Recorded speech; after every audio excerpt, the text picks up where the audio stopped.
اس وقت دنیا بھر میں جہاں ہر کوئی نیوکلیئر پاور کنٹریز سے خوف کھاتا ہے، وہیں ایران ایک ایسا ملک ہے جو آج بھی اپنے دشمنوں سے دبنے کو تیار نہیں۔ ایران نے نہ صرف خود کو بچایا بلکہ یہ اپنے الائز جیسے حماس اور حزب اللہ کی بھی کھلے عام سپورٹ کرتا ہے۔ اسرائیل نے غزہ کے بعد لبنان کی طرف جب رخ کیا تو پوری دنیا کی نظریں ایران پر تھیں کہ دیکھو اب ایران کیا رسپانس دیتا ہے۔ ایران نے اس کا جواب قریب 200 میزائلز اسرائیل کی زمین پر داغ کر پوری دنیا کو دیا کہ وہ اسرائیل کی زائونسٹ حکومت کے خلاف لڑنے کو بالکل تیار کھڑا ہے۔ پھر ایران کے سپریم لیڈر آیت اللہ علی خامنائی نے 4 سالوں میں پہلی بار جمعے کی نماز کے اسلامک ملکوں کو اکٹھا ہونے کی اپیل کی، ساتھ ہی اسرائیل پر کیے گئے بیلسٹک میزائلز کو بھی جائز قرار دیا۔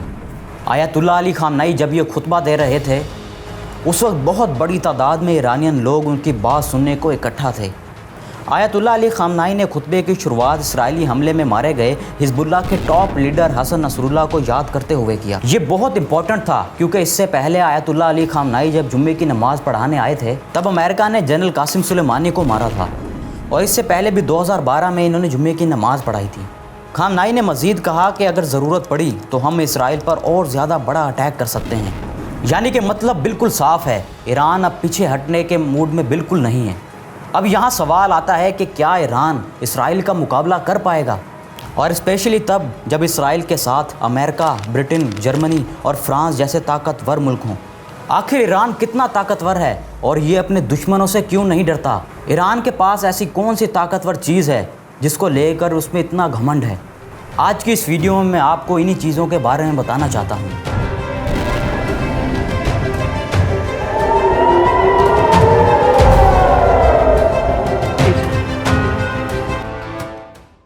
پہلے نمبر پر جو ایران کو ایک طاقتور ملک بناتا ہے وہ ایران کی ہے جیوگرافی۔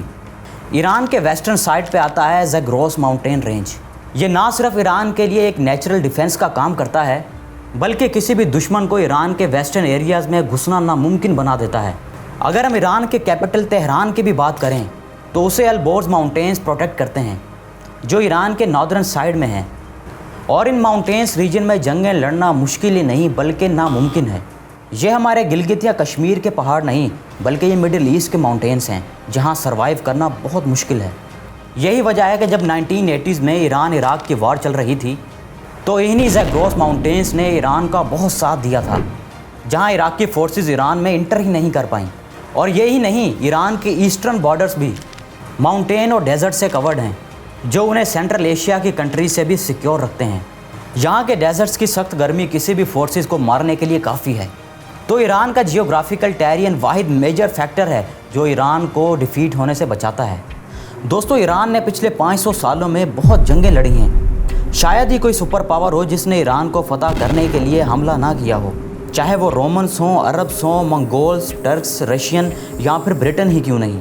اور ایران نے اسی چیز کو کاؤنٹر کرنے کے لیے مڈل ایسٹ میں اپنا انفلوئنس اسٹیبلش کرنا شروع کر دیا تھا۔ حزب اللہ، حماس اور عراق کے ملیٹنٹس ایران کے لیے ایک اسٹرانگ ویپنز بن چکے ہیں۔ یہ پراکسی فورسز ایسے گروپس ہیں جو اسرائیل کے اگینسٹ ڈائریکٹ فائٹ کر رہے ہیں، اور ایران کو سائیڈ لائن میں اپنا کام کرنے کا موقع ملتا ہے۔ اسرائیل کے لیے بھی ان پراکسیز کا مقابلہ کرنا کافی چیلنجنگ ہوتا ہے۔ ہر بار جب اسرائیل کسی ایک فرنٹ پر حملہ کرتا ہے تو ایران کے پراکسیز دوسرے فرنٹ پر جواب دیتے ہیں۔ جیسا کہ آپ نے دیکھا ہوگا، جب اسرائیل نے غزہ پر اٹیک کیا تو لبنان میں موجود حزب اللہ نے اسرائیل پر اٹیک کر دیا۔